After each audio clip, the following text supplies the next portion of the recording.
দেওঘরে এসেছি, আজকে পুজো দিতে যাচ্ছি মন্দিরে। আমি দুই মেয়েকে নিয়ে হাঁটতে শুরু করলাম। হোটেল থেকে একটা টোটোতে এসে নেমে এবার লম্বা হাঁটতে হবে মন্দিরের উদ্দেশ্যে। অনেকটা হেঁটে গিয়ে চারিদিকে খুব প্যারার গন্ধ পাচ্ছি। দেওঘরের প্যারা খুব বিখ্যাত, সুন্দর মিষ্টি গন্ধ, এবং চারিদিকে সমস্ত রকম কসমেটিক্সের প্রচুর দোকান, যেখানে কাঁচের চুড়ি, শাঁখাপাড়া বিক্রি হচ্ছে, পুজোর সামগ্রী, সব পিতলের সব জিনিসপত্র। এই দেখতে দেখতে এগিয়ে চললাম। আমাদের একজন পান্ডা বলেই দিয়েছিলেন যে নর্মাল লাইনে কিন্তু ৬-৭ ঘন্টা দেরি হবে। আমাদের এমনি বেরোতে দেরি হয়ে গেছিলো, আপনাকে ভিআইপি টিকিট কাটতেই হবে। ৩০০ টাকা করে ভিআইপি টিকিট, ৩ জনে ৯০০ টাকা কাটতেই হলো।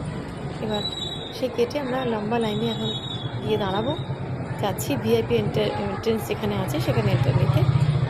তো এখনও হাঁটতে হাঁটতে এই যে এখান দিয়ে গিয়ে ভিআইপি যে লাইনটা পাবো এখানে এন্টার করতে হবে। চলে এলাম, দেখুন এবারে এখানে একটা কার্ড দেওয়া হয়েছে, সেটা ওখানে সেই মেট্রোর মতো ওখানে এন্টার হয়ে গেল। লম্বা লাইন চলেছে, যেতে হবে। ভালো লাগছে, সুন্দর পাখা দেওয়া আছে উপরে, খুব একটা গরম যে লাগছে তা না, কিন্তু ভিআইপি লাইনেও অনেকক্ষণ দাঁড়াতে হচ্ছে। লাইন এগোচ্ছি, আমরাও এগোচ্ছি, এইভাবেই আজকের দিনটা কাটলো। দাঁড়িয়ে আছি আমরা, ওই দেখুন মন্দিরের চূড়া দেখা যাচ্ছে।